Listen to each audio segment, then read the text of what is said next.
प्रत्यक्ष त्या ठिकाणी जाऊन ज्या शेतकऱ्यांना 2 एकरपेक्षा क्षेत्र कमी आहे, ज्या शेतकऱ्यांना बिलकुल क्षेत्रच नाही, ज्यांचं घराचं छप्पर पडलंय, ज्यांची जनावरं शेळ्या मेंढ्या वाहून गेल्या आणि ज्यांना कोणीच नाही अशा निराधार शेतकऱ्यांची आम्ही यादी केली आणि त्यांना फुल नाही फुलाची पाकळी म्हणून काँग्रेस कमिटीच्या वतीने आम्ही जिल्हा काँग्रेस कमिटीच्या वतीनं मदत केली। आमची मदत अतिशय तुटपुंजी आहे त्यांच्या त्या संकटापुढं, पण मदतीला धावून जाणं आम्हाला जाऊ वाटलं।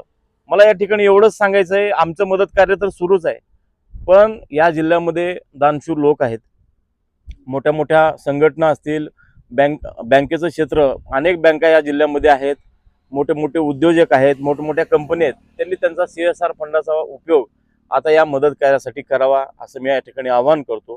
कारण की संकट फार मोठं आहे, तुमच्या आमच्या छोट्या मोठ्या देण्या घेण्यानं त्यांचं बल होईल असं मी म्हणत नाही, पण कुठंतरी उभं राहायला त्यांना मदत होईल। कारण की शेवटी माणूस हा आशेवर जगत असतो, कुठली तरी आशा हाती आली म्हणजे तो कामाला लागतो, नव्यानं उभं राहण्याचं काम तो करतो। मला वाटतं त्यांना उभं करण्याचं काम आपल्या सर्वांचं आहे।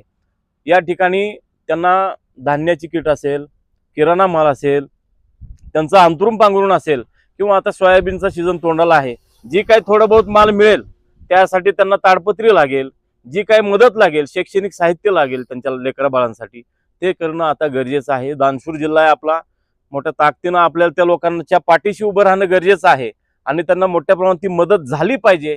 याच्यासाठी मी तुम्हा सर्वांना आवाहन करतो, आम्ही देखील दिवस रात्र त्या कामात आहोत। आमचे आदरणीय नेते विश्वजी कदम साहेब, बंटी पाटील साहेब 2 दिवसात त्यांची मदत देखील